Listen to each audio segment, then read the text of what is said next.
Thank you for downloading this Brum Radio podcast. For more podcasts, visit brumradio.com. And now, for your listening pleasure, it's the Brum Picture Show, brought to you by Brum Radio. Hello, and welcome to the Brum Picture Show, the film show brought to you by Birmingham-based community cinema collective Screen B14. Well, spooky season continues on the Brum Picture Show, as once again we choose another dark and macabre topic to cheer you up in these gloomy times. In recent weeks, we've covered Tim Burton, anti-heroes, vampires, and on this week's show, we're going to be looking at true crime films to tie in with the release of Woman of the Hour on Netflix about the real-life serial killer known as the dating game killer. My name is Paul Vernon, and joining me today, I'm sorry to say, is not Nadine. Now, unfortunately, Nadine has decided that her birthday is more important than this show. What? I know. It's just disgraceful, to be honest with you. So Nadine is currently out at the club. Who's she going with? I don't know. What's the point of going to the club if you don't have me or Rory? The club experts. Exactly. The party people. So yeah, she has made a terrible decision, but nevertheless, we shall forgive her. And again, Nadine stands, I assure you, she will be back.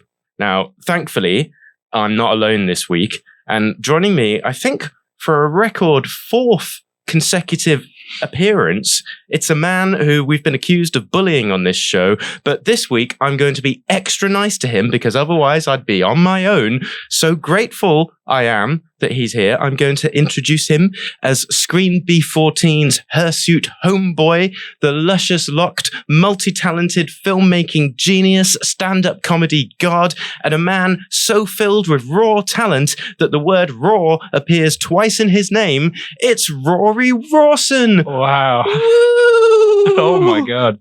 Won't be able to live up to that. I did notice actually in the last radio show, I don't know if this has happened the entire time. Okay. Where you do introduce Nadine as this filmmaker, this award-winning filmmaker and critic. Yeah. And I think the last one was just, and this guy sucks. Yeah, that was literally your introduction last week, wasn't it? So no, it does feel good to have one. No, we don't big you up enough on this show. You've become the punching bag, the comedy punching bag sidekick, and I don't think that's right because I have thoughts of my own. Yeah, you do. Very clever thoughts, Rory. Think? Yeah, you're so wise, and you say such intelligent and well thought out things about films. Like your academic knowledge is just unparalleled. You're just a wonder to behold. Oh, right. I know now. I know that's rubbish. There we go. But no, yes, thanks very much for joining me, Rory. So first of all, as always, it is time for the news section. Yeah, Rory, has anything caught your eye in the movie news world? I've got some news. Oh, go on. Yeah, I've got some news. Got some nice news for you, Paul. The first one I found is, Netflix. What's that? Well, it's they used to sort of do DVDs through the post, but now they've kind of recently expanded into like online streaming. Oh, sounds like that could be quite successful. Yeah, well, fingers crossed for them. Yeah. But now they've got a new feature on their streaming service in which you can add. It's on their app in which you can add your favourite scenes from TVs and movies. Add them to other things. I don't really. I'm watching The Godfather, but I want to put in this scene from High School Musical in it because I think it'll. I would love that to be the case. Yeah. You could kind of make your own films. Yeah. No, but I think it's like you can clip them or something and then send them to like your mates. Right. Yeah. Well, so people can make their beloved entertainment even shorter. Yes. Well, bite-size consumption. Yeah, exactly. Well, the marketing guy for Netflix, he kind of tried to sell it as it's called Moments. Right. And he says, with Moments, members can quickly bookmark a scene while watching on their phone, saving it directly to their My Netflix tab for easy access later. Members can also share their favourite scenes across platforms like Instagram and Facebook, creating a seamless way to engage with their favourite content and share it with friends. Oh. I mean, Is that a good thing? I mean, now that you say that, I feel like we should be doing that. We should have Brum Picture Show moments where we, link people on our social media platforms to our favourite moments. Yeah, I think they'd appreciate that. Yeah, definitely. But no, that sounds nightmarish, to be honest. It's like the TikTokifying of films. That's a sad thing. It's just another way to distract people when they're watching something. It's just like, oh, that was a good bit. I better rewind and just make this a moment for my friends so I can put it on my social media. Go, look at this moment look at this moment of content that I just it's consumed. Content. It's now they're just contentifying films. Yeah. And that is a problem for me. I think. Is it still possible to watch things at 1.5 speed on Netflix, or is that just on mobile browsers? Because that was the first kind of red flag. With you can do that. Yeah, I think for a while they introduced it. It might still. I don't think you can do it on a normal browser, but I think maybe on your phone you can watch films at 1.5 speed. Yeah, I think the only way to combat that is for like directors to get all the actors to do things in slow motion. Well, yeah, if you watch like a Terrence Malick film or something, then it'll just seem like normal. If you play it at 1.5. In fact, it'd be recommended to watch it at 1.5. Yeah. It becomes suddenly palatable. Exactly. Yeah, so I don't know if they're still doing that 1.5 speed thing, but yes, it seems that Netflix have been trying this for a while, of just trying to, desecrate art as much as possible. Yeah, why have films when you can have moments? Exactly. What is a film if not a series of moments? And you could just take your favourite ones and jam them together. Yep. And that's it. That's perfect. So saw that. That was. Yeah. I feel like this show becomes every so often like sort of a doomsday reckoning of the film industry. Yeah, that's all our news is. I'd say more than every so often. It's every episode. Every episode. Yeah. You got any more doomsday news? Let me have a look. Sorry, it doesn't have to be doomsday news, but it'd be nice if it was, wouldn't it? Yeah. I got this one here. All right. Do you know Lord Farquaad? Not personally, no. No, but, you don't. I do. You know who I'm talking about. He is, yes. He is John Lithgow, right? From Shrek. Yeah, John Lithgow. That's great. Yeah, that's good knowledge, man. Thanks, man. Yeah, you do know him very well. I'm a big Lithgow fan. Yeah, it's true. Well, for the viewers or listeners who don't know Lord Farquaad, he's sort of like a 3 foot, like a 3 foot tall animated. Well, I guess he's even smaller if he's sort of an animated character. Yeah, well, it depends what size screen you're watching him on, doesn't it? Yeah. So, apparently, and this is interesting, the actor for Lord Farquaad, John Lithgow, says if they were going to do a Shrek 5, his character, he would be there in a minute. Right. He'd be ready. He wants to sort of be a part of Shrek 5, but he hasn't been asked back. Is his character canonically alive? Well, this is the problem. And this is, and I'll say shout out to Screen Rant here. Shout out to Screen Rant because they've created this article and they've had their sort of say on the matter. Yeah. And they've actually said that it probably wouldn't be possible because Lord Farquaad actually gets eaten by a dragon. Oh, that doesn't mean anything. In the end, no, but in terms of story logic of the Shrek franchise, right? It gets consumed by a dragon, so they don't think it's going to be possible, man. What do you think? Well, I think in the cartoon world, it's quite possible that you can be eaten by a dragon and just be, come out whole the upper end. Isn't he? He is quite small, so probably like a bit of sweet corn or something. Just Lord Farquaad is embedded in the dragon poo. Yeah, I just want to do again a shout out to let me find the journalist Lucas Shayo 2 days ago. So let me just see if I can get a direct quote from Lucas. Okay. Okay, our take on the Lord Farquaad's absence from Shrek 5. Right. Bring Farquaad back would be an unnecessary problem. Go on. There would need to be a narrative explanation for his return, and he would likely do little more than retread established grounds. Oh, because, you want Shrek to be innovative and groundbreaking, don't you? He's got to move the canon forward for the fans. You can't be going back over old ground. Yeah. So he says, it's not as if he is a central character in the universe's narrative. After his death, the other characters starred in 3 more movies, even without considering the Puss in Boots movies and the upcoming Donkey spin-off. It'd be fun to see him, but there is just no need to revive the character when Shrek 5 can focus on its heroes. But there was a need for a donkey standalone film. Yeah. That was necessary. Yeah, exactly. Yeah. And also completely ignoring the fact that the dragon has relations with a donkey. Yeah, I forgot about that. But yeah, so that's for Lucas Chailloux there. All right. Well, good film journalism, Lucas Chailloux. Yeah. Even better than us. Yeah, exactly. Yeah. Well, Because our journalism is we read out other people's articles. It sounds like I'm taking a sort of superiority complex, but I'm just rehashing what he said. You're genuinely impressed by his I am journalism. impressed by that. That's good. Oh, well done. So if you want to use that, Paul, there's that one. I've also got another one. Cool. Go on. I didn't hear about this film.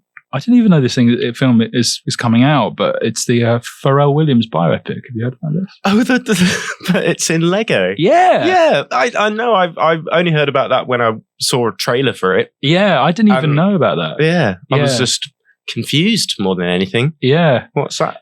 It's just it's about Pharrell Williams. Pharrell Williams. It's Lego, but he wanted to tell his story through Legos. Yeah. I mean, why not? Why not? I suppose. Yeah. It does kind of sound, it sounds like an idea, someone would tell you and you'd think, you are insane.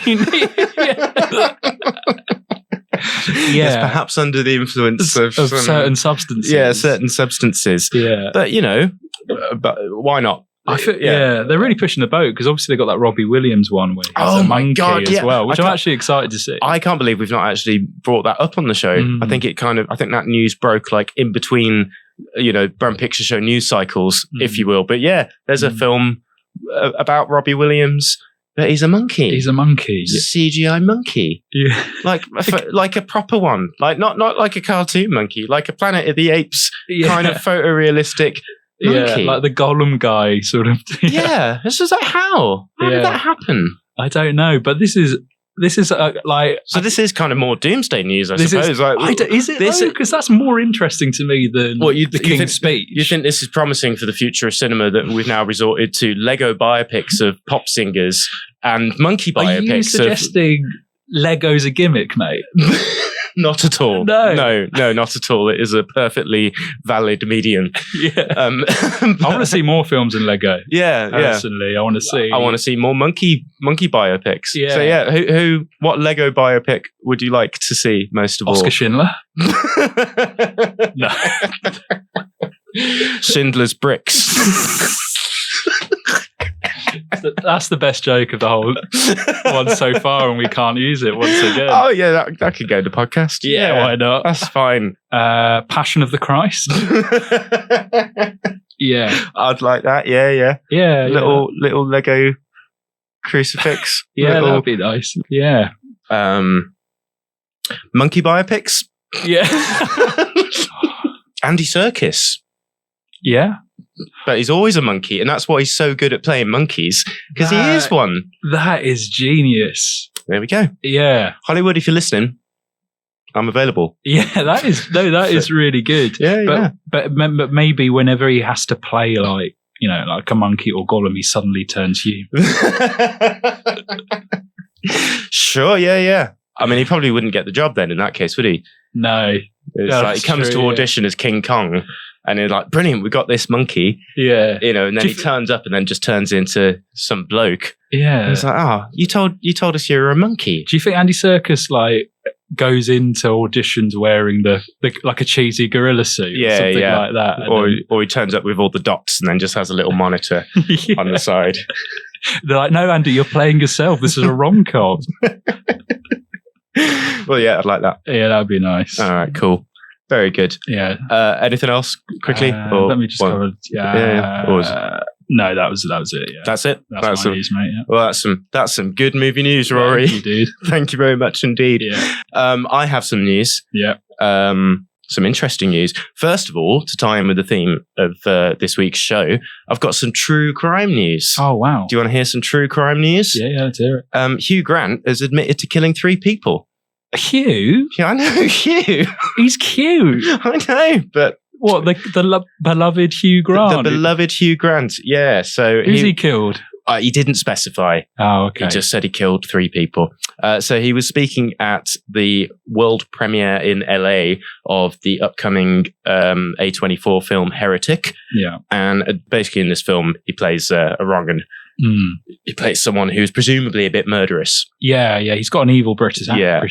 He's got an evil British accent, the most evil accent of all. Yeah. And I don't know, some women turn up at his house, and then he's got some blueberry candles or something, and then I've seen the trailer. Yeah. And they see the blueberry candle because he said his wife was cooking a blueberry pie. Yeah. And they put two of those things together. They're like, yes, because obviously scented candles smell exactly like someone pie. cooking the thing that the candle purports to be. Yeah. So they just wouldn't know. They'd be like, oh, obviously someone's cooking it.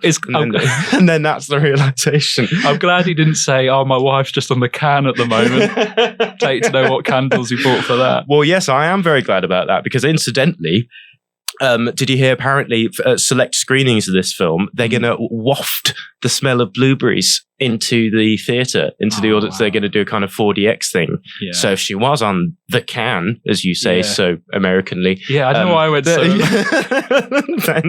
then yeah, that would be a very unpleasant addition. But yes, so this film, he plays some kind of killer, and a reporter asked him, with a role like this, where it's a bit darker, how long does it take you for you to snap out of it? Does the role go home with you? You know what I mean. And then Hugh said, it's still very much with me. I killed 3 people this afternoon.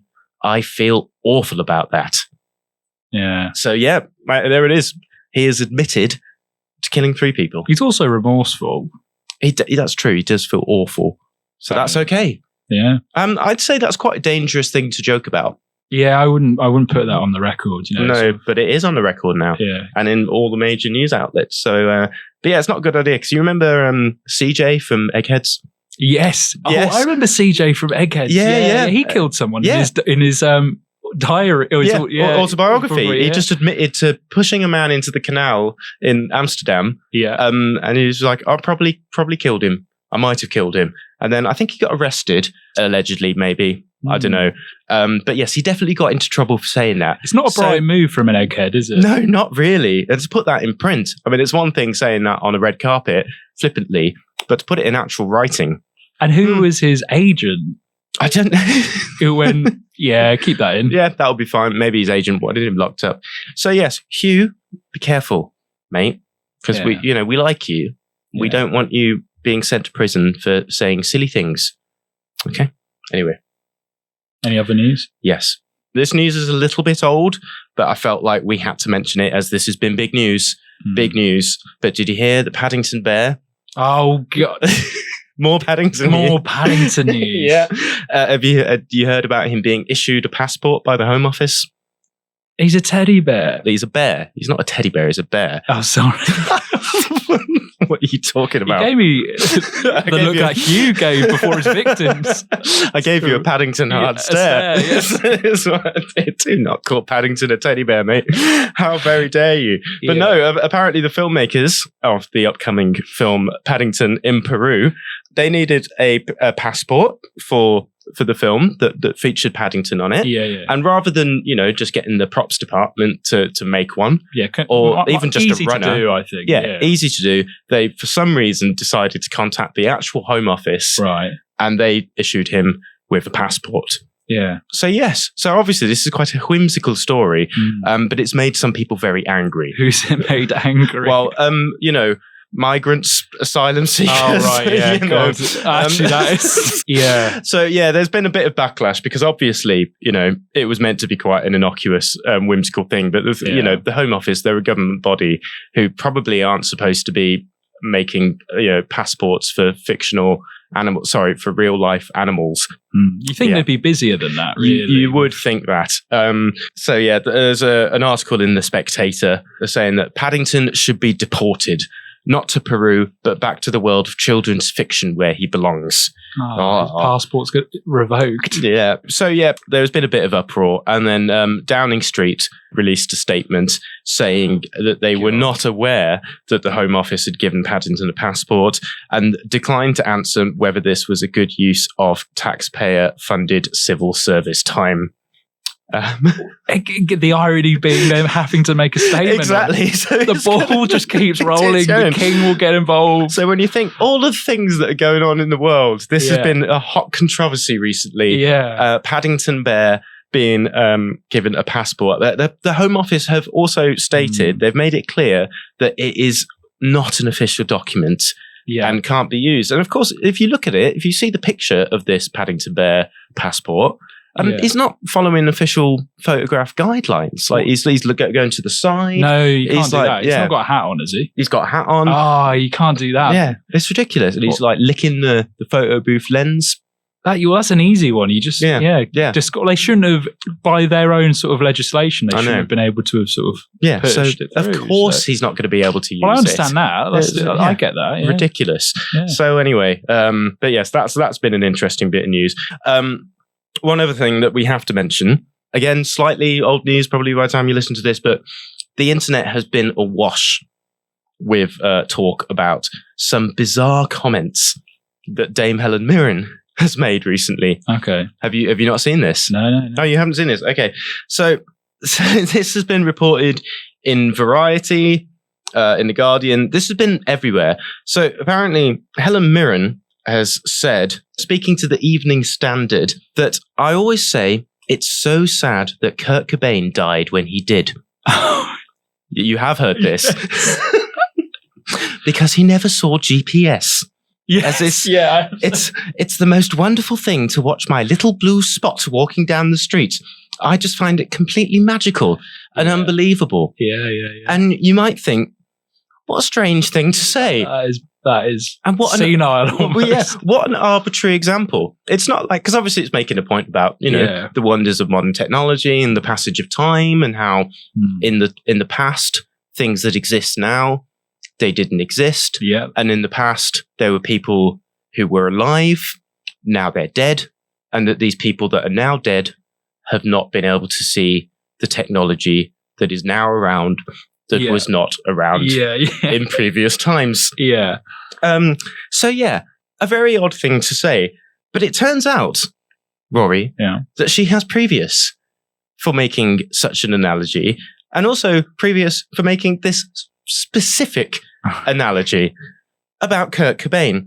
So apparently in 2014, she told Oprah Winfrey, "Look at Kurt Cobain.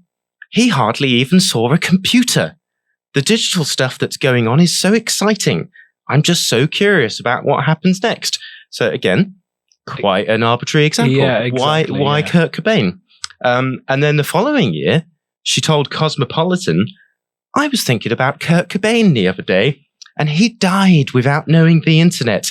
And I'm totally blown away by that." This is on her mind 24/7, isn't it? Why is Helen Mirren always thinking about Kurt Cobain? And why does she think that Kurt Cobain would enjoy the internet so much? He probably would have hated the internet. He doesn't strike me as a guy who likes technology or the advancement of technology. No. He strikes me as a sort of, as a pen and paper, writing it down. Yeah, like exactly. Sort of an analog guy, really. Yeah. So yes, so there was the Cosmopolitan comment. And then in 2016, she was speaking to the Daily Mail. Oh my God. I know, it goes on, Rory. Helen, get over it. I know. "If I died at 27, the age that Kurt Cobain died in 1994, I'd have never known there was an internet." It's the same thing. I know, exactly. So this is just a really favourite soundbite of hers. I don't know, I just wanted to mention that. Yeah, it's just, I don't really have any analysis of it because I just don't know. It's just too bizarre to even really comprehend fully as to why she feels the need every couple of years to talk about Kurt Cobain's. Because, a lot of people have died. Yeah, loads. Since the internet was invented. Loads of people have died since the internet. And loads of famous people. Yeah, exactly. Like Amy Winehouse. Amy Winehouse. She would have known the internet. She'd have known about the blue dot. No, she wouldn't have known about the blue dot. She would. When did she die? We had the blue. 2006? No. She died in 2011. Yeah, let me see when Maps came out. Did Amy Winehouse see the blue dot? I'm sure Amy Winehouse would have seen the blue dot. Google Maps release. Oh, wow. Yeah, no, you are right. What was it? Pre-Facebook, 2005. So ideally for this analogy, you want people who died in the mid-90s. But there's quite a few of those. Yeah. Can't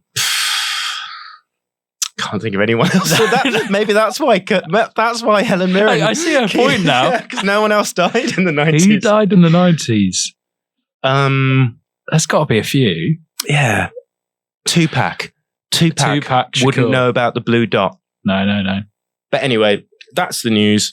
For some reason, the inexorable passage of time and the advancement of technology is inextricably linked with Kurt Cobain, specifically in Helen Mirren's mind. Well, she cares, and that's important, isn't it, really? Yeah. Okay. There we go.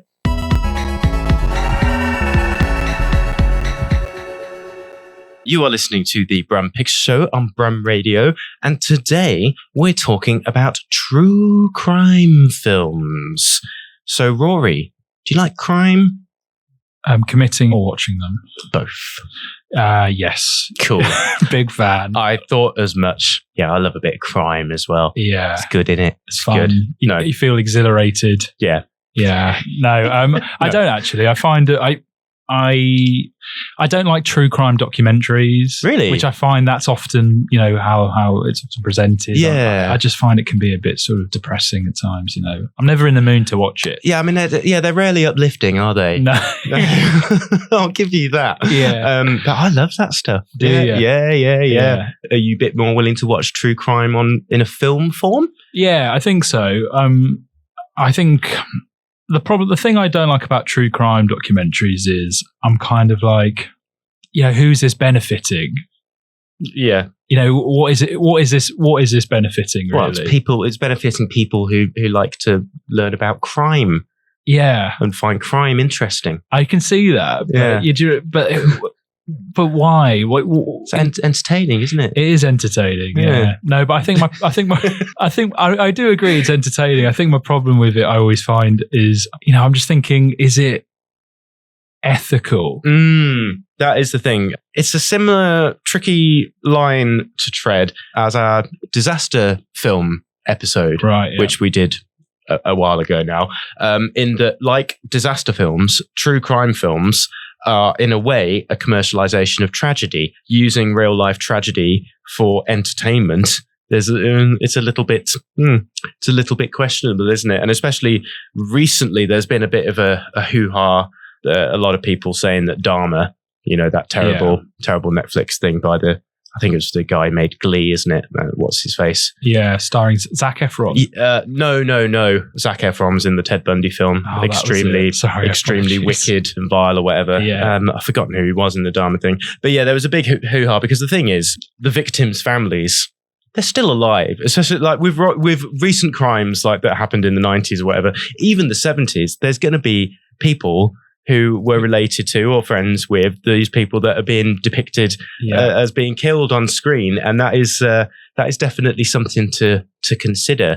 Yeah, that's quite a horrifying sight, isn't it? Yeah, if you turn the TV on, and you're reliving, let's say, your daughter being brutally murdered, and that's being turned into a moment on Netflix. Yeah, and it's got different angles being shared on social media. This moment. Yeah, look at it when he split her head open. Got it in slow motion. Yeah. So no, it's a bit icky, isn't it? I suppose. I know. I think that's probably part of the problem, isn't it? Because I don't have an issue with a true crime film about Jack the Ripper. Yeah. Because tragedy plus time equals comedy. Exactly. So massacres that happened, or serial killings that happened over 100 years ago, it's fair game, that, isn't it? That's just entertaining. They're all gone now. Yeah, they're all gone. Yeah. That's why, Lizzie Borden, she's a good one. That was ages ago. When was that? Like the 1800s. She was an axe murderer. She killed her whole family with an axe. Oh. There's a good adaptation of that story with Kristen Stewart and Chloe Sevigny. Yeah. Yeah, maybe that's it then. I think it feels more exploitative when the relatives are still alive, potentially. Yeah, it is a tricky one. Do you think timing's a thing as well, like a problem? Oh, as in if it's too recent. Too recent, yeah. Because I read this sort of article and it was on The Ethics of True Crime. It was by this lady, Amanda Knox. I don't know if you've heard of her. Yeah, which is I mean, she spent 4 years in Italy after a sort of a wrongful conviction, 2007, for murdering her flatmate. Yeah, I believe.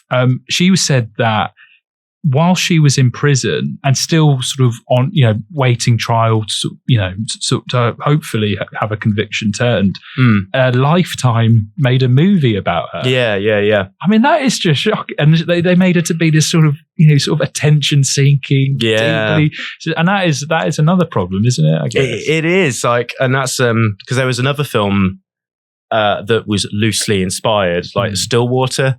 Yes. You ever seen that with Matt Damon, wasn't it? Or was it Mark Wahlberg? Oh, it was one of those. Dark Waters. No, Dark Waters is about Mark Ruffalo investigating polluted water. Yeah. That's still true crime. Yeah, but very little to do with Amanda Knox. No, it is. But yeah, Stillwater was a film about a father going over to help his daughter who'd been wrongfully arrested. So yeah, that is a major thing, because I think a way that Hollywood gets around it occasionally is just by having things be very loosely inspired by true crime. But then I guess that's part of the problem then as well, is accuracy. Because I guess on one hand, what Hollywood are doing, they're making it loosely inspired. Yeah. So maybe that's in some way better. It's far enough away from what actually happened that that exonerates the work. Yeah. But then if you are watching it and you still in some way relate it, I mean, the emotions, the sort of what it actually means on a sort of on that level. Is as bad, you could argue, and perhaps maybe a sort of more ethical way of doing it is to have a very sort of accurate reflection of the true crime itself, like Zodiac or something like that. Yeah, which seems to be more procedural. Yeah. No, exactly. That's the thing. I don't think you can win either way, because you can say that by being accurate, that's just making it even more raw and horrific for the people who were involved. But then if you're taking loose inspiration by something, you're sullying the memory of people by misrepresenting them. But you'll also get in a lot of films where like victims are amalgamations of different victims and characters and all that. So it's kind of like they're not really the actual people, and that's kind of is that more respectful or is it worse? But yes, no, it's an interesting one. So we're going to be choosing our own true crime films in a little bit. Yes. But I think first of all, as always, we need to have a little bit of a semantic debate. You do like semantics. I always love semantics. Managed to turn what a disaster film is into a semantic debate. Just everything. So yeah, true crime. Because obviously you'd think the term true crime is pretty self-explanatory, right? It's crime. Yeah. But it's true. But like most people wouldn't consider something like Dark Waters, as you mentioned earlier, as a true crime film, even though it is about crime. It's about a legal investigation into corporate crime. And yeah, people wouldn't really consider something like, Rogue Trader with Ewan McGregor. You remember that? Yeah. That a film about white collar crime as a true crime film, like Wolf of Wall Street. Yeah, I've seen that on True Crime List. Oh, really? Yeah, I think Esquire did a list of sort of the 30 best true crime films, and Wolf of Wall Street. Interesting, because for me, I wouldn't really lump it in there, but I suppose technically it's true. It's about crime. It is about bank crime. That's all. Yeah, and even like something like The Irishman, like that's about loads of crimes and loads of true crimes. But is it a true crime film? It feels more, I guess, that sort of. It depends. It's about the tropes of the genre, isn't it? Yeah, because that feels more like a gangster film. Yeah, really. Exactly. Yeah, and Catch Me If You Can. That's that's about true crimes. Yeah, that's true, but not true crime. Yeah, it doesn't have enough murder. You need a good villain. You need a psychopath. I think that's the thing. I think when people think true crime, they're thinking about grisly murders, your serial killers, and your whatnot, like Scream. Yes, that's true, isn't it? It is actually. What? Scream's true. Scream's true. Yeah. Go on. Tell me the true story of Scream. It's inspired by the Gainesville Ripper. Oh, okay. Well, again, okay. that's another thing. That's another thing we need to get into is something being loosely inspired by something true crime. Because Psycho, is it true? Psycho is loosely inspired by Ed Gein, as is Texas Chainsaw Massacre. And even Texas Chainsaw Massacre, even though it says at the beginning that it's a true story, it's not true. Really? Yeah, sorry, mate. Oh, man. I know you love the thought of those teenagers being slaughtered, but no, didn't happen in that specific way. Yeah, so where do we draw the line of what true crime is? Because certain things are inspired by true crime. Like Fargo, for example. Yeah, well, yes, that's another thing. So Fargo, that's the other spectrum because it's inspired by crime that didn't happen. What? It's a lie. Well, but it says at the start, I know this is based on a true story. I know. It's those pesky Coen brothers lying to you. No, they can't do that, can they? I know, it's disgraceful. But yeah, that's all the lie. Oh. Didn't happen. But that's actually that brings us on to another interesting subsection. So you've got your true crime that's kind of, well, it's not true crime really, because it's loosely based on someone who's real, but it's a completely different thing. You got your psychos and all that. Then you've got true crime films that are based on things that never happened in the first place and it's just a lie. And then you've got true crime films that take actual events and then flip them on their head, like Once Upon a Time in Hollywood. Oh my God. Yep. Yeah. Quentin Tarantino's best film, as I always say. But yeah, that obviously, the Manson family, massive inspiration on true crime. Yeah. And again, those adaptations of the Manson story have definitely varied wildly in terms of levels of taste. So you got films like Wolves at the Door from 2016, which most people agree was just exploitative and just horrendous because, the Manson murders were a horrible thing. And then you've got things like that one where, what's his face? Matt Smith, Doctor Who, plays Charles Manson. Have you seen that? No. Yeah, that exists. Matt Smith plays. Yeah, Matt Smith plays Charles Manson. I can't remember what it was called. You could help yourself. Matt Smith, Manson. Yes, Matt Smith, Doctor Who, played Charles Manson in Charlie Says, and I'd say that was a little bit more on the respectful end. But yeah, Once Upon a Time in Hollywood, the most respectful of them all, I imagine. Exactly, because I think so anyway. Because I think it completely I think it's a beautiful rewriting of history. Because I think I've said this before on the show.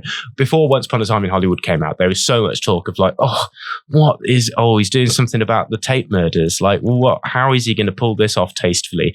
And then he does that by completely flipping it on its head and making the Manson family out to be absolute idiots. That's the whole point. Yeah. Like, he's just insulting the Manson family and just showing them as just stupid hippies that just had these, delusions of grandeur. And he just completely disarms them entirely by just making a mockery of them, like the same way he made a mockery of Hitler in Inglourious But isn't that more disrespectful? For me, because Sharon couldn't even get killed by a good serial killer. Well, that's the thing, because Sharon. Well, you could look at it like that. But yeah, I think it's more the fact is because I think it would have been more disrespectful if Once Upon a Time in Hollywood wound up with a realistic depiction of the Tate murders. Can you imagine? That's probably true. Yeah. I think it's far more amusing to have Leonardo DiCaprio with a flamethrower burning the Manson family alive. I also think perhaps, I don't know if he meant to do this intentionally. Yeah. It's interesting that maybe he used the murders as a breadcrumb for people and for sort of bloodlust and interested people to go and watch the film. Yeah. And only it being like sort of not massively relevant in the well, it is relevant, but it's not. When that first film first came out, I was thinking this is what the film's about from start to finish. Right, yeah. But he's obviously subverting people's sort of lust for murder, which I'm sure he didn't.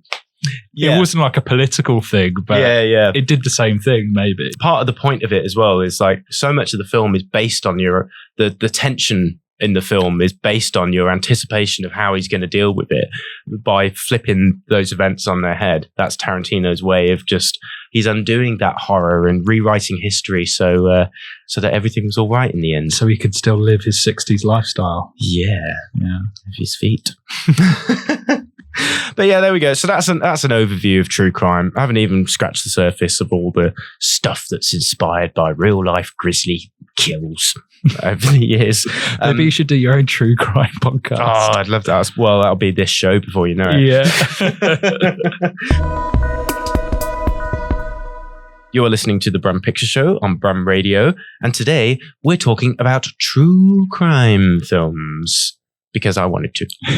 And there's a film about true crime coming out on Netflix that That's we're going also to review later. That's also the reason why. Yeah. We'll say. That's why. But yes, we just had a little bit of a deep dive into the history of true crime in cinema. But now, as always, it is time to put a spotlight. That's kind of a true crime film. Yeah. Yeah. On It doesn't feel like it though. No, but it is. Yeah, it is. I mean, it's that. Paedophilia is a crime. It is institutional crime. Anyway, so we're now going to discuss our favorite true crime films, and I'm going to talk about Zodiac, as I mentioned. Classic. Yeah, it is a classic from 2007, directed by David Fincher. And to be honest, Zodiac is not just one of my favorite true crime films, but it's one of my favorite films of all time. I just think it's perfect. So it's about the notorious Zodiac killer operating in California in the late 60s and 70s. And this is particularly relevant as well because a new documentary series about him has just dropped on Netflix, which I cannot wait to watch. I didn't even realize that was coming out. I kind of want to watch that now. Yeah, exactly. Because I watched Zodiac last night because I had it on DVD. I was like, right, I'm going to give it a rewatch. And then immediately, went onto Netflix after. I was like, what? There's a whole 3-part series about the Zodiac killer. I was like, but I didn't get time to watch it. So I'm going to do that once I've finished editing this. But yeah, I'm really looking forward to it. Well, so you're saying you've watched the Zodiac film, Yeah. You've done an entire show Yeah. on serial killers, Yeah. and then what you're going to treat yourself with is a 3-part documentary on the Zodiac killer. Yeah, that's right. Are you a murderer? No, I just like murderers. Just enjoy learning about them. That's not weird. It's normalized now. Yeah. Nowadays, it's cool to like murderers. Yeah, Before, you're the weird one. yeah, in the olden times, you'd have been considered a wrong'un. But now, if you don't like true crime, something a bit off about you. So I'm keeping my eye on you, Rory. Sorry. There we go. Suspicious. There's a lack of murder enjoyment. Yeah. So the Zodiac killer was operating in the Californians late 60s and 70s. And he would often attack couples. But he killed a good few people. And then he wrote letters to media outlets for them to publish, which often included ciphers. He toyed with the media for years and he put Americans really on edge. It was a big deal at the time. But what's interesting about the Zodiac is that to this day, no one knows who he was. Although people, they reckon they've got a pretty good idea. He was that guy in the shop. He was that guy in the shop, yeah. Yeah, that Jake Gyllenhaal looked at, yeah. But we don't know that for sure. And even still, we don't know because the guy that they think it might have been died before they were able to, question him like for the 4th time or whatever. Imagine if it wasn't. Well, imagine if it wasn't. Yeah, because that's the thing. This new Netflix documentary is basically just saying this man did it, and if he didn't, but it's his family saying it though. I think in this documentary. Oh, is it? Yeah, okay. They didn't like him. In my head, I thought it was just one day I'm getting groceries, and now you're the Zodiac killer. Anyway, but the point is, so they pretty much they know now. They think. Right. But they didn't know, for many decades. So it just remained this unsolved case. So what makes Zodiac an interesting film is that this isn't a film with a serial killer as a protagonist, because that's a problem with a lot of depictions of true crime film. Is like, but as we're talking about with the anti-hero episode, by putting a serial killer in the protagonist role, you're kind of inviting us to sympathize with that character. So.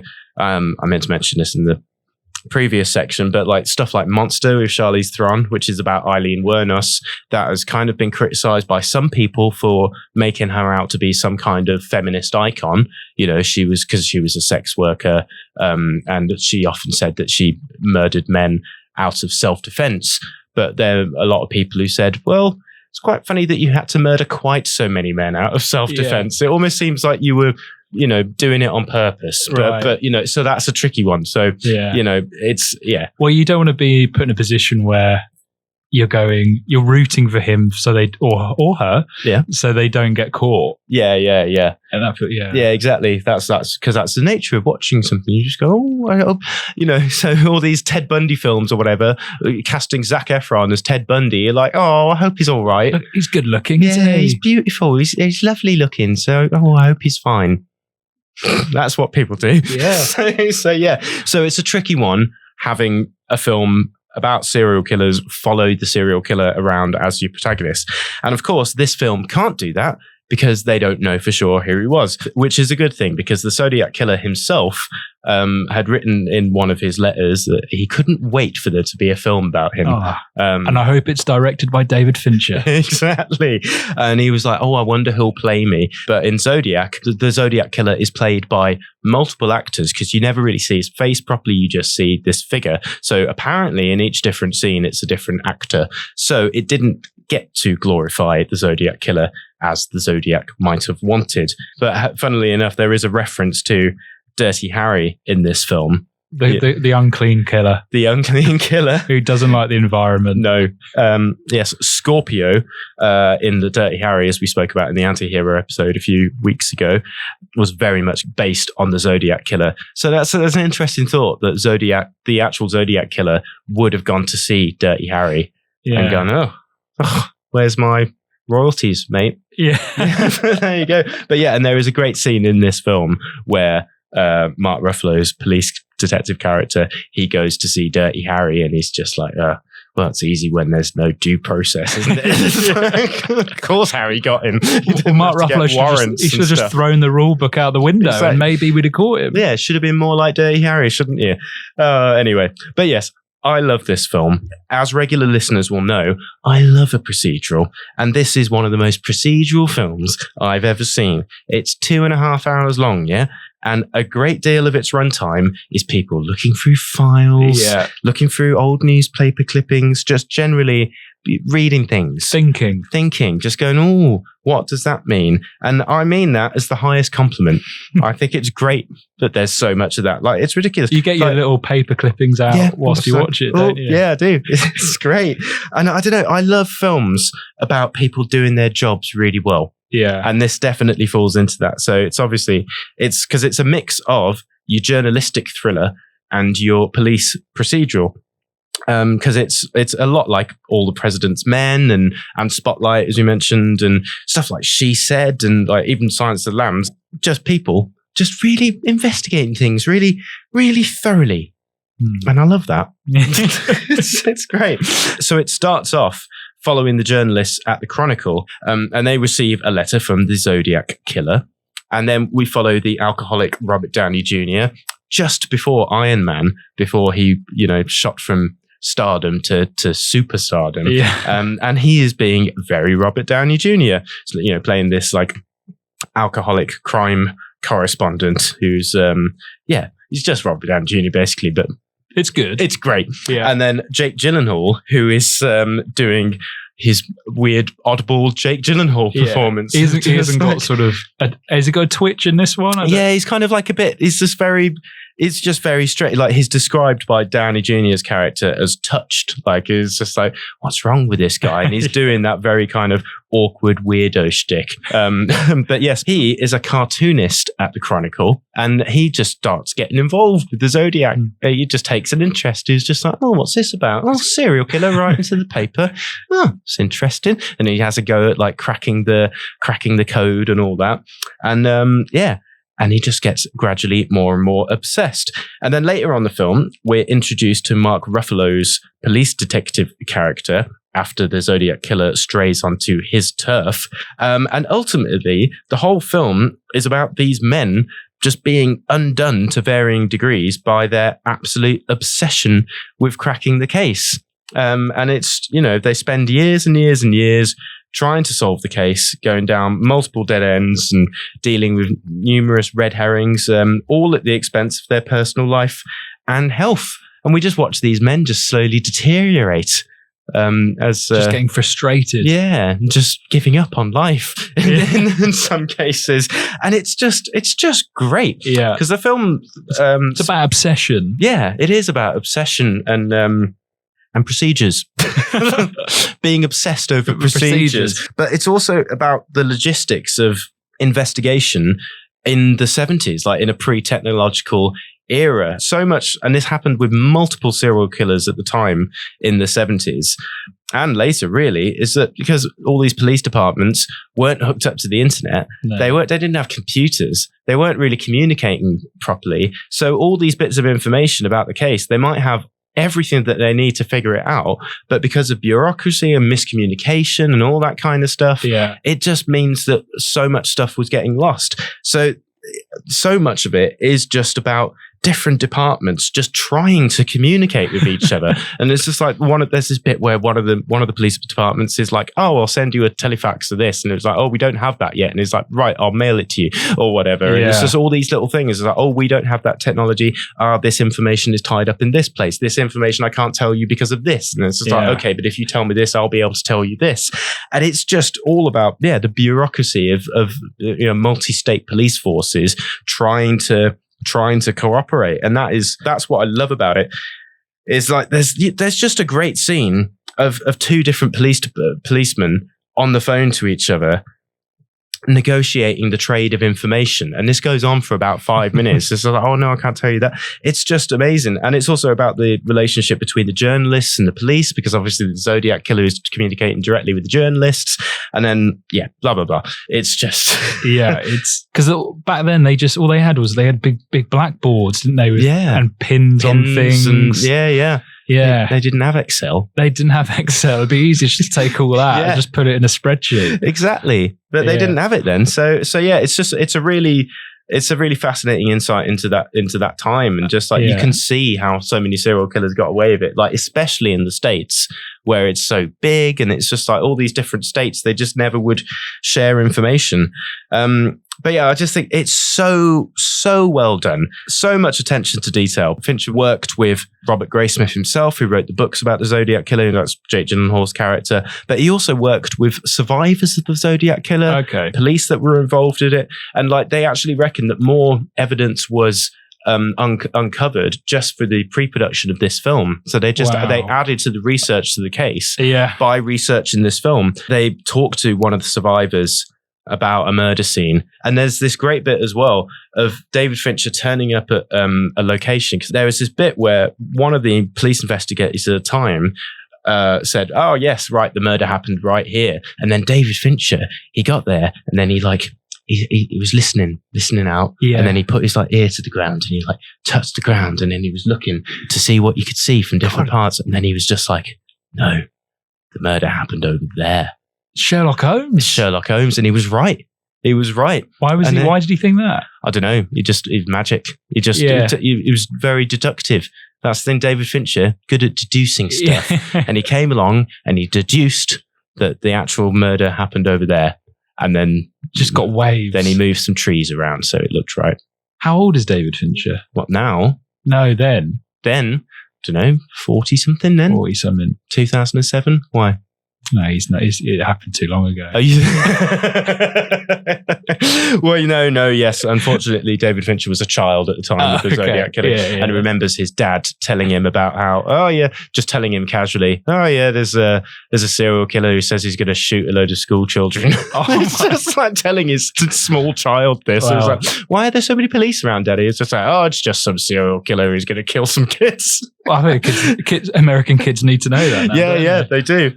But because of this, it's just peppered with so much detail, and there's all these little bits that they didn't need to put in the film, but they did. So there was a bit where initially after one of the murders, it was put out on police radios that the perpetrator was black. And then that was corrected shortly afterwards. But then that information, once it had gone out, it had already spread too far. Yeah. But there's, that was a little bit that, there's no need to have that in the film. But it's just like, it's perfect. It's very microscopic, I felt like. And in a brilliant way. And I think in some ways, as you said, it does safeguard him from accusations of exploitation. Yeah. Working with like victims or sort of relatives of the victims, and the angle he took, and going sort of into nuts into the weeds of the case, you know, you couldn't accuse him of glorifying the Zodiac Killer, because it's a lot of people shuffling documents. Yeah, around. it is. Although it does show the murders, and that is the one thing that, like, you could argue that the film would stand. Is it the opening scene as well? It's peppered throughout. You see most of the actual. You see, I think you see all of the murders that were definitely him, because like the Zodiac Killer, he claimed credit for a lot of murders that he didn't do. Right. People reckon, but all the ones that are definitely him, you do see throughout the film. So it's like the opening scene with a couple. Yes, the couple in the car, and then there's a couple by the lake, and then there's a taxi driver, and then there's a woman who gets away from her. So all of that is in the film, and you could take those scenes out, and then the film would still hold up, like as an investigation film. But I don't know, there's something about the way that they're shot. It's like, it's not exploitatively shot, and it's also, it is so just gripping and so well done, and it just really, by putting a face to the victims, it just means that you're just really fully engaged with the story. I agree with that, but also I think the first time I watched the film, that opening scene is obviously him killing that couple. Yeah, and you are going in. I just went in with the expectation, this is going to be a fairly bog standard story about following the Zodiac Killer, that sort of thing. Yeah, and then it just isn't that at all. It's a lot of, as you said, it's very, very procedural, and I didn't think that was going to be the case when I was first in the scene. Yeah. No, absolutely. And another surprising thing about the film is just how funny it is as well. Like, because obviously it's a really dark subject matter, but it's just got such a great script. There's so many great little character beats and just like so many great lines that it's an all-round perfect film for me, I think. Because it's gripping, funny, and just fascinating, and just the pace of it is just great. It's one of my favorite true crime films, definitely. Yeah. So there we go. I mean, there's so much more I could say about it, but we need to move on, for God's sake. So yes, there we go. But you like Zodiac as well? Definitely. Yes. Very good. So what film are you going to talk to us about, Rory? I am going to talk about a film that I think is often overlooked, weirdly. I haven't heard much about it, in terms, because it did quite well when it got released. It, I think, got nominated for 5 Oscars. I'm going to talk about Foxcatcher. Excellent choice. Yes. Again, not too obvious as a true crime thing, in that it's not overly murdery. No. But it is murdery. There's just one. Just one murder. One measly murder. That's only one crime. But I'd argue there's a lot of tension. There is a lot of tension throughout, and it's quite depressing. It is. And dark. And that's what we like. Yeah. There we go. So yes, what is Foxcatcher, Rory? Yeah, well, Foxcatcher's film is produced and directed by Bennett Miller, and it's starring Steve Carell from The Office. Yeah. But not like from The Office. Oh, he's weird looking in this, isn't he? Yeah, and weird sounding. Yeah, he's not funny in it at all, really. Well, he is unintentionally. But he's got this big prosthetic nose. Yeah. And he's playing Jean Dupont. Not Jean Dupont, which I think is an easy thing to say because it sounds French. Oh, yes. But it is John. It's John from the Dupont family. Yeah, the Dupont family. There we go. And it's also, it's got Channing Tatum as Mark Schultz and Mark Ruffalo as David Schultz. So Gruffalo is... I'd forgotten Gruffalo was in it. Yeah. Oh, that's good. Well, there we go. Yeah, there we go. It's the Mark Ruffalo episode. Why not? Why not? Carry on. It focuses on Steve Carell, who plays John Dupont, who's sort of a multi-millionaire, who, he's come from sort of a background of privilege, incredibly wealthy, but very weird and isolated. And you get the sense that because of his wealth, he has in some ways isolated himself, or his family has in some ways isolated himself from sort of general society. But yeah, the film's really, it's in the context, I think, of the Cold War, in which athletics became a battleground, and it was about wrestling, because Soviets had a much larger pool of wrestlers because they put lots of money into it. But in America, it was underfunded, where Jean Dupont came in and saved the day. But Not in the end. He did all right for a bit, didn't he? At the start, he did, because he turned an underfunded sport into a success story, and he created Team Foxcatcher, which is how he met the Schultz brothers. And under his banner, he funded American wrestling, and both the Schultz brothers were sort of amazing wrestlers. The film's really in the context of the 1988 Seoul Olympics, and Jean Dupont is created in his home is almost like sort of a castle of American sport, and he gets these two brothers in to train basically wrestlers and compete themselves in the Olympics. But he's not an athlete, Jean Dupont. No, he's not. He's the opposite of everything they are. They're really all American, working class, sort of big, sort of, muscular guys, and he's sort of aristocratic and weedy and sort of creepy. But then he forces them, to call him names like Golden Eagle. Oh yeah. He says, "My friends call me Golden Eagle." Yeah, man. Yeah, which is the complete opposite of obviously what he is. It on one hand focuses on, I guess, the wrestling and sort of the demands, I think, of wrestling when the brothers go to the Olympics. And the pressure of it, like one of the brothers, he loses his first match and he starts binge eating, and then he has to cut weight. So it's about sort of, I think it's about the sort of physicalization of wrestling is in it as well. But it's also really about the sort of these toxic relationships between the two brothers and Jean Dupont, who, despite the fact they would never like to say it, because of his money, has an incredible amount of power as well. And they are they're paying his salary, they're paying their accommodation, their families, supporting their families. But he is incredibly creepy. Careful with you. But yes, he's very creepy. Yeah. Like such creepy performance. Yes. It really is. And the performances, I think, are brilliant. Their sort of career, Channing Tatum, I think, you don't think of him as a sort of a deep sort of method actor. No, but he's really good. He's really good in that. And he hasn't quite lived up to that. Yeah, he needs to be in more proper films. Yes. It would be nice.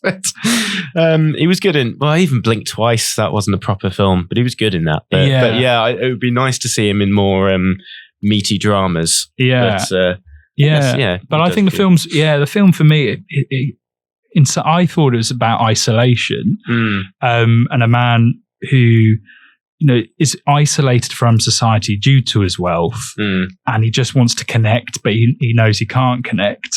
And he's got these two sort of, like these macho American working class people living with him. But he, despite the fact despite his money, he can't control them. And this kind of escalates, and you can feel the tension throughout the film build. It's sort of suffocating, really, until the end, which is he kills one of spoilers. You can't really not spoil it. It's exactly. like if I don't mention that, I was trying to avoid mentioning that. But then where's the crime, Rory? It's just a nice little wrestling film about some weirdo. But interestingly, when doing sort of more research into the history of it and the family relationships, the film it does take liberties to some degree on truth, but in a sort of, not in an exploitative way, and just we've got to cram this into a 2-hour film. And it focuses on, on themes of power and isolation. But really, the actual man himself, it seemed to go through sort of episodes of psychosis, which I don't think they didn't focus on in quite the same way as what I researched. For example, he thought there were Disney characters talking into his ear. Oh, wow. Yeah. Wow. And he was worried about tunnels. And tunnels quite worrying. Yeah, under his mansion, and that people were conspiracy theorists were digging tunnels onto his mansion, and they would walk through it, and so they could get to him. It's a valid concern. Yeah, and so he paid this big sort of this company to go and dig into his garden to try and fund these tunnels. Oh wow! Yeah, he was. It sounded like he was kind of schizophrenic. Really, he developed a fear of the color black. Black isn't a color. Or the lack of colour. He developed a fear of the lack of colour. Well, and this is really tragic. It meant that because of this, he kicked out all the black wrestlers. Oh dear! In his program, yeah. Wow. Because he developed this strange fear. So yeah, it does. It's about the lens in which it focuses, and I think it does focus in the right areas, because I guess if you start mentioning stuff about, sort of, I guess, the psychotic symptoms and that sort of thing, it becomes a different film entirely. And I think that obviously would sort of pull away from what it actually wanted to talk about, which is class struggle, power, isolation, how wealth can lead to isolation, and an overbearing mother as well. And I guess this sort of, it talks about society, American society, how on the one hand, wealth is, it can be this weird alien thing, and the people that are wealthy are alien, and they're not necessarily social compared to the normal people. But then, we need the money, and there is power there, and we're controlled by that as well. So I think, I was really glad to look back at it. I think it's a brilliant film. What do you think? Yeah. It's been a while since I've seen it, but I remember just absolutely loving it, because it's a gripping thing, and especially when you don't quite know where it's going, because I don't think I knew where it was going the first time I watched it. Because no one knew about the story. I mean, in this country in particular, I imagine wrestling fans did, but yeah. But I certainly didn't know about it. But yeah, it's just anchored by such a great performance, isn't it? And it's just, I do find that thing of the billionaires or millionaires who kill just it's a really fascinating thing, and it's kind of like the Jinx, Robert Durst. That story. Just these people that just don't really grow up in the real world. No, they're just completely isolated from real society. Yeah, and some serial killers come from like abused poor families or whatever, and then others just come from the serial killers in all walks of life. Yeah, exactly. It's quite egalitarian, really, isn't it? But and with the wealth, it led to moments of like real sort of patheticness. Yeah, and he's just a little boy, really, isn't he? When he was because he tried to orchestrate his mum coming in and him teaching a wrestling class when he's got no skill, and he's feeble, or no, it's a competition, I think, that he pays a guy to lose, and it's gross and feeble, and she doesn't care. And that's the thing, is that like all of us, we're just trying to get validation from our mother, and we're just trying to have some friends. Is that why you do this show? Yeah, exactly. He's just a little boy. He wants the approval of his mother, and he wants friends, and unfortunately he has to buy these friends and this approval with money and wrestling. How do we make that funny? Know. But it's a really good film. And shout out to Mark Ruffalo. Mark Ruffalo.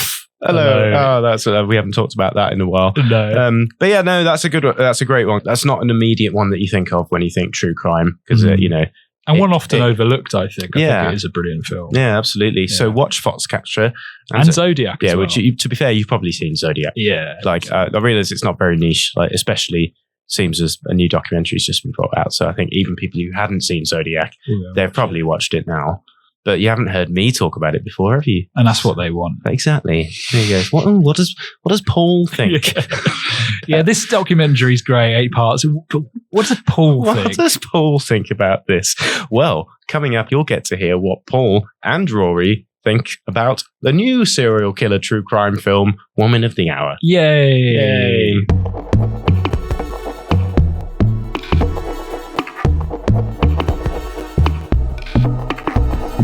You are listening to the Brum Picture Show on Brum Radio, and this week we have been talking all things true crime. And it just so happens that there's a true crime film out on the old Netflix at the moment, and that is Woman of the Hour. So Woman of the Hour is the directorial debut of the actress Anna Kendrick. Of course, I guess mainly known for a lot of comedic work. So she was in Scott Pilgrim and 50-50 and that kind of stuff. She was also in Twilight and Pitch Perfect. And this is from a script by Ian McDonald, and it is about the real life story of the serial killer Rodney Alcana, he was not a very nice man. You might even go so far as to say he was a real jerk. Sorry, that was a Norm Macdonald reference for all your Norm fans out there. You know, he kept saying that people are a real jerk. Like Hitler was a real jerk. Albert Fish, who killed 300 people, he was a real jerk. But yes, he was a photographer who would lure women to isolated locations under the pretense of a photo shoot, and then he would murder them. And he was eventually convicted of 5 murders, but it was estimated that he might have been responsible for 130 murders between 1972 and 1979. So yeah, really not a very nice man. But somehow, in between all the murders, he managed to appear on the popular TV show The Dating Game in that America. So basically, the Dating Game is the American version of Blind Date. So the film follows the story of the Bachelorette, a struggling actress called Cheryl Bradshaw, who, after becoming frustrated by failed auditions, agrees to go on the show. And this is an actual true story, of course, again, loosely based, but this actually happened. There was a serial killer who was on The Dating Game. So the film is kind of structured with parallel timelines. So we see Cheryl navigating her way through Hollywood as a struggling actress. And then the other timeline follows Alcana and his various murders. But yeah, I'd say that the murder scenes are really genuinely disturbing and well done, because I don't know, I think you might think from some of the artwork or whatever, or just the fact that Anna Kendrick's involved, that this might be kind of quite a light-hearted brutal film. But yeah, it's really brutal. And at the moment it starts, I was like, oh, this isn't what I expected this film to be at all. There's no singing in it. Yeah, no, it isn't. No, none of that. It's really horrible stuff. So yeah, this is actually really quite a serious and disturbing but ultimately quite respectful film, I think. So yeah, because I think a lesser director would have leaned into the sensationalism a little bit more of these murders, because it's a sensationalist story. It's a serial killer who killed such high numbers of people in very horrible ways, and he also appeared on telly. Yeah.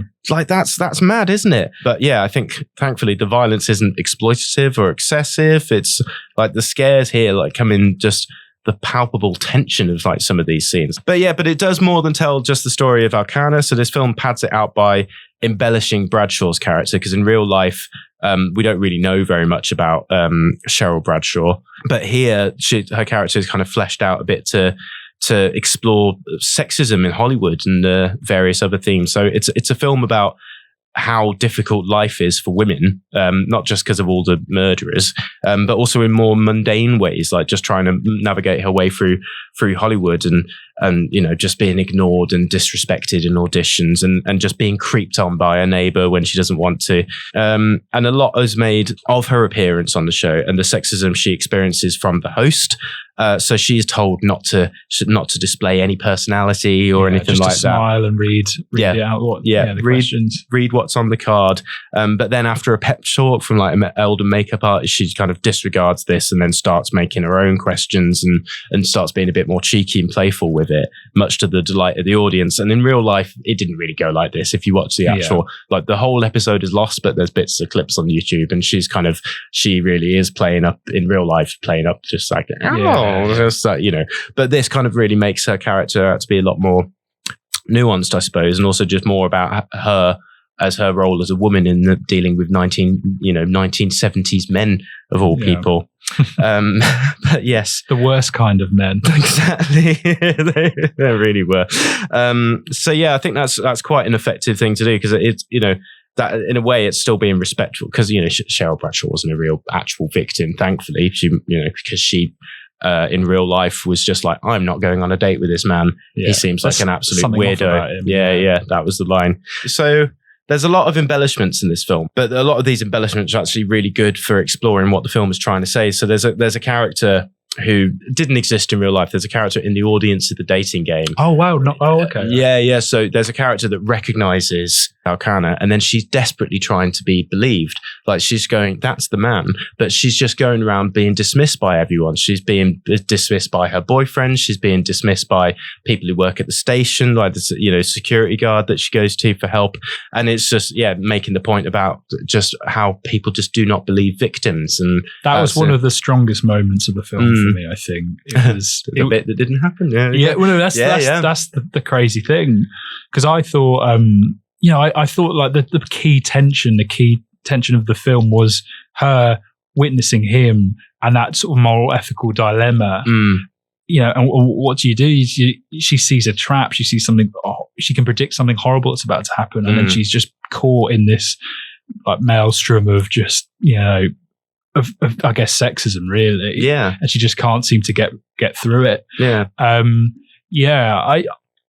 Did you like the film? I did actually very much. Like, I was surprised by the tone of it, really, because I don't know, when I saw it's just the artwork and everything on Netflix. It's very bright, isn't it? All very bright. And I thought it was just going to be something a bit more sensationalist and exploitative, but I thought it made a lot of really good points. And I thought, it was just very effectively done. And also 95 minutes. And I just liked the dual timelines of, but again, I did think it was one of those films that maybe a bit like Once Upon a Time in Hollywood, actually. Whereas if you didn't actually know where the film was going, you would spend a lot of the film going, what's happening? What's happening? Why are we following this woman? So I don't know, but because you weren't aware that it was an actual true story, right? Were you? Or I was aware. I was only aware it's a true story because I suggested it. Yeah, it's true. I gave that away. Yeah. But I have mixed feelings towards it. Okay. Really, yeah. I agree with you. There were some moments of like brilliant tension, like the scene in the car park. Well, just that entire segment really, where she goes on, I guess, on a date with him, has a drink, and then gives her the fake number, and then the woman who witnesses, her on the dating show, and just that trap and that dread. That for me was the most interesting part, and I kind of wish that was almost at the start or closer to the start of the film. Okay. And really, sort of, and dragged that out and focused on that tension.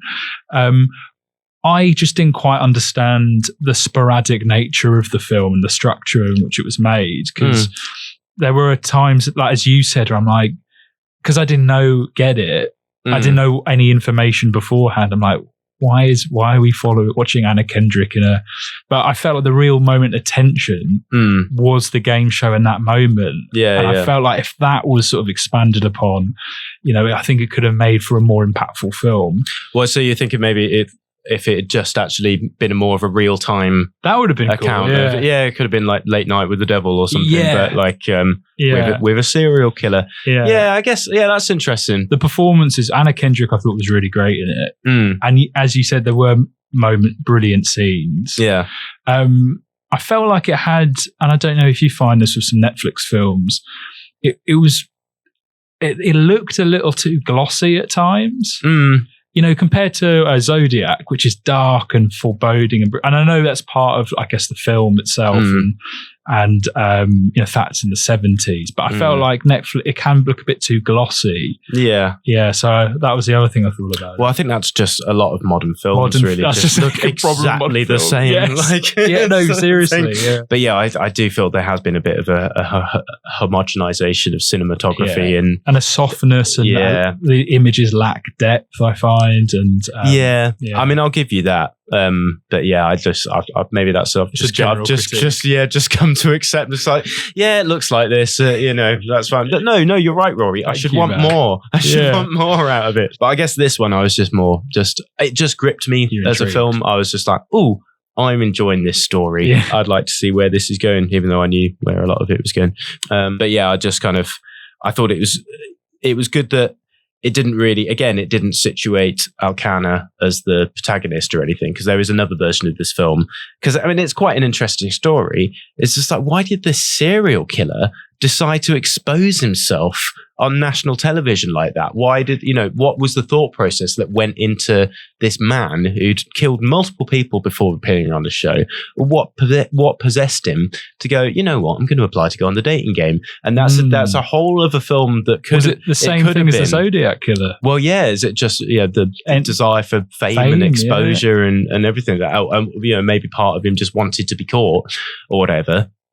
There's an interesting alternate version of this film, but I think, that again would have run the risk of just glorifying him as a character, and by focusing on Cheryl Bradshaw, it's kind of It definitely felt like a film that was trying to talk about things bigger than just or not just like like some horrific murders, but it was taking the subject seriously. I definitely agree. Yeah, so I respected it for that.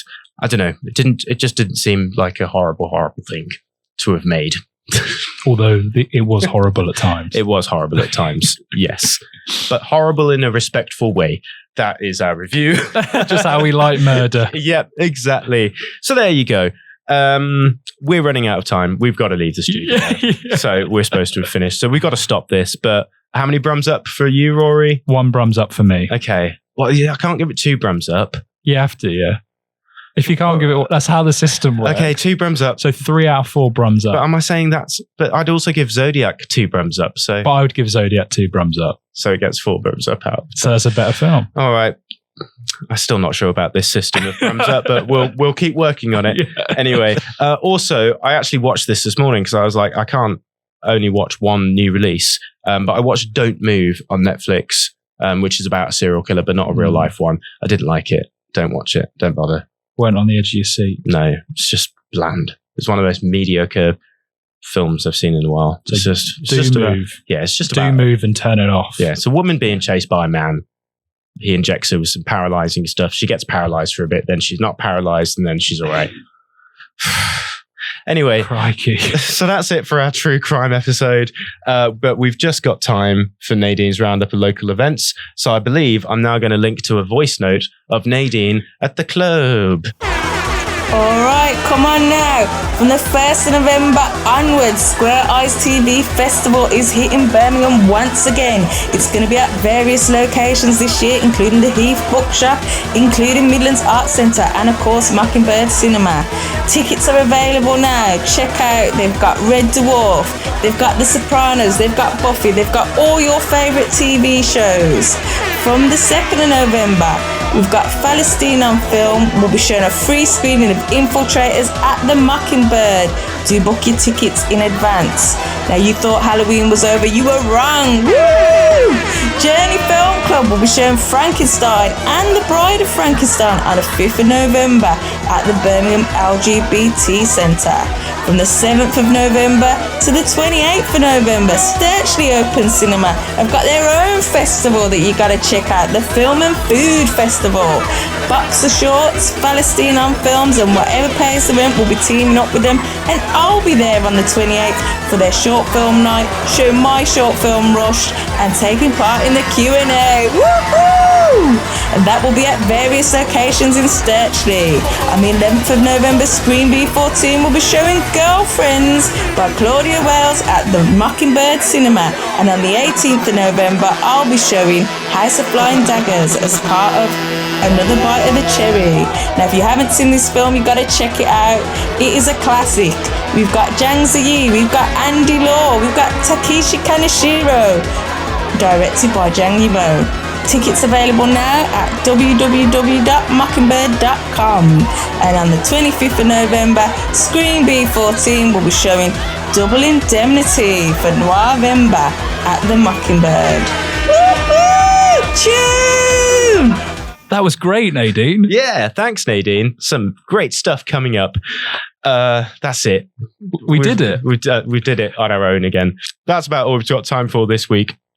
Do please join us again next time. But in the meantime, it's goodbye from me, Paul. And goodbye from me, Rory. You have been listening to The Brum Picture Show, a Screen B14 production for Brum Radio. Tune in next time for more film fun, and don't forget to email us at pictureshow@brumradio.com. Thanks for listening. Goodbye.